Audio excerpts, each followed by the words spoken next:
ABS-CBN show. Kapag gumawa ang ABS-CBN, alam mong isang magandang show. And i-share ko lang, kahapon, no idea ko na maglalabas ng teaser vlog. Yung ng character ko, ng character vlog. So I thought today, because eto ang promo day natin, di ba? And then nag-scroll lang ako habang nag-ready kami ng glam team ko kasi meron akong event yesterday. And then biglang habang nag-scroll ako, lumabas yung teaser. Sabi ko, uy! Tapos sabi ng makeup artist ko at saka hairstylist, speaker natin, Ma'am Shi. So nag-speaker and all, nanood kami. And then after, umiyak ako. Naiyak ako. Totoo ba? Iba lang siguro pag, ang dami kong nagagawang shows, but iba lang yung puso ko pag sa ABS. Like, feeling ko, again, kahit anong role pa yan, alam kong hindi ako papabayaan ng Dreamscape family, ng ABS-CBN. So, yung pagtanggap ko dito sa role na to, masasabi kong hindi ko siya i-regret. Na talagang tama na tinanggap ko talaga. Binuhos mo 100%. 1,000. Ay, ayaw baka po talaga. 1,000%. Yes. Galing. What an emotional moment, no? Watching that.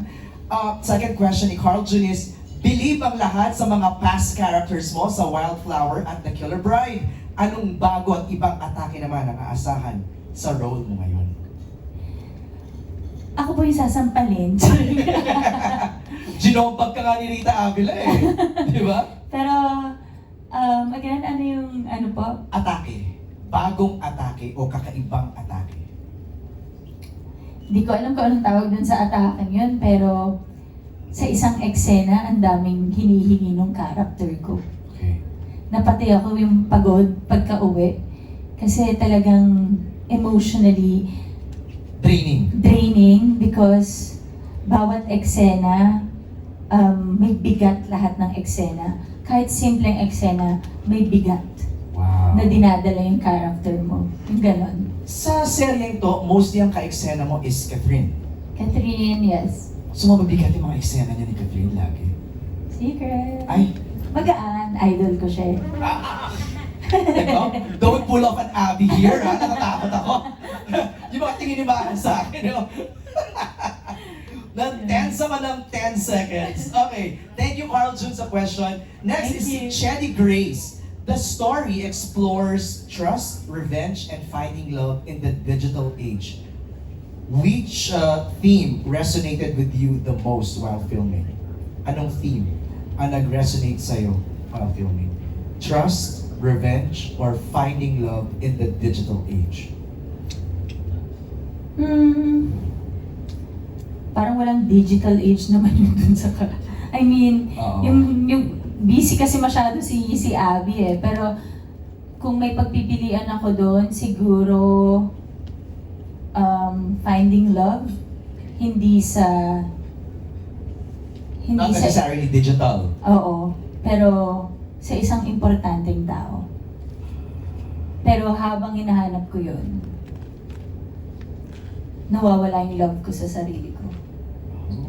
Parang may ibang nagagawa yung character ko. So habang sinasabi mo to, Match, pumapasok sa isip ko, pag pinanood namin yung Someone Someday, sinusundan namin yung kwento niyong tatlo. Yes. No? Because bawat characters po may purpose. Okay. Yes. Hanggang sa mag-intersect kayo. Yes. Wow. Okay. Second question niya, many viewers know you for portraying strong women. How is your character in Someone Someday similar or different from the roles you previously played? I believe masasabi natin about women empowerment din ang serye na ito. Okay. Siyempre, umpisa kailangan, di ba, may mga pagdadaanan muna kami. But then, ayun, tingnan nyo kung bakit masasabi ko rin siya na isang project about women empowerment. Thank you, Chedi, for your question. Thank you. Ano siya, TikTok content creator daw. Si Sedi Lazaro ng What's Up PH, ang question niya, we've been surprised of how this comeback is your most pasabog project so far under Dreamscape. How is it working with two of the biggest stars of their generation?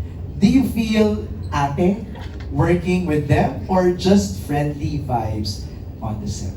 So it's a two-part question. Let's begin first with how is it working with James and Catherine? Kasi ano kami, di ba laging 2 units yan pag nagte-taping. So, lagi silang minsan unit 1. Sabi ko may sariling mundo ako minsan eh. Unit 2. Pero pag nagsasama kaming tatlo, ang saya ng energy. Sabi ko nga, masaya magaan yung atmosphere dun sa set namin.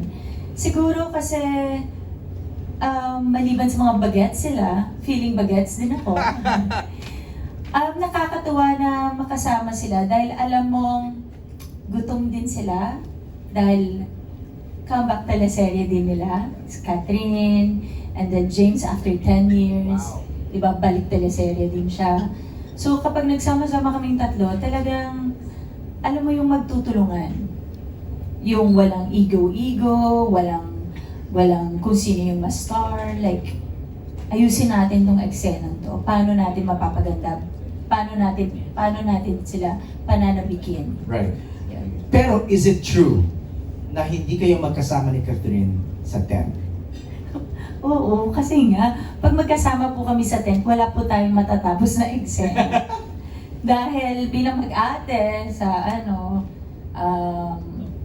sa totoong buhay, ano talaga, hindi kami natatapos magkwentuhan. Right. Wala Tsaka tayo- kasi, ang hirap ng mga scenes namin, and then biglang, di ba, magchichikahan, tapos biglang kailangan in character kami pagdating sa set. So, umpisa pa lang, pagdating pa lang sa location, separate na kagad yung, silang dalawa, magkasama sila. Kasi best friends yung role nila di ba? hindi, nagkakahiyaan. Yun Oo. lang. Okay. Yung second part ng question niya, do you feel like an ate? Yes. But, pag may mga eksena kami, feeling ko, alam mo yung parang nahihiya sila na ako sabihin ko, hindi ako si Ate Madge. Kalimutan mo, hindi ako si Ate Madge. May ganun ako. Parang, kasi ang hirap, di nila mabitawan na ate Okay, nakita niyo naman po yung, nasa teaser naman, meron yung sampal, yung Yes. sapak. Ayaw ni Catherine.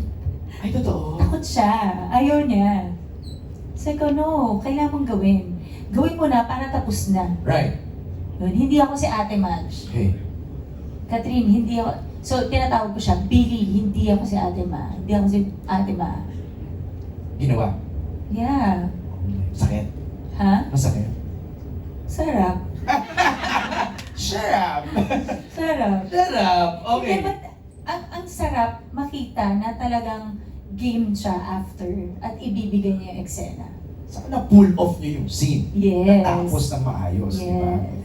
Thank you sa question na yon from What's Up PH. Mula kay Alan Sancon, ang simple lang ng question niya, no? Kamusta ang pagkabalik ABS-CBN mo at pagbalik teleserye mo? Siguro magandang i-contextualize dito is this. You were gone because for personal reasons. Naging mommy ka na, nagpakasal ka. Nagkaroon ba ng difficulty adjusting again to work life? Medyo nangapaba ulit. How was it? Oo. Pero andun yung excited ulit ako mag-work. Kasi parang after giving birth, ito po yung yung first show na gagawin ko na teleserye. So nandun yung ang tagal kong walang serye. Nagpakananay lang ako. Paano to? Paano? Pero naging iba yung, bilang isang mommy, naging iba na po yung perspective ko sa trabaho, sa buhay. So, nung bumalik akong teleserye, nag-work ako, andun yung nagugulat ako sa sarili ko na, oh, may ganung hugot na yung, parang nabibigla ako na, kaya. Alam mo na yung emosyon dito. Oo, yung parang, yung kahit na hindi naman siya nangyayari talaga sa'yo, Right. sa totoong buhay. Pero pag nung nag-jump ako as Abby na, ang bilis, hindi ko alam kung dahil ba yon sa pinagdaanan ko na sa buhay. Yung Yeah. ganon. Ngayon bang mas mami na ako, mas naiintindihan ko na lalo. mga alam mo yun, ibig sabihin ng Yung mas mga malalalim nuances, na, no? yes. I can imagine, di ba? Thank you, Alan. Si Reggie Bonoan ay may tanong. Ang sabi ni Reggie,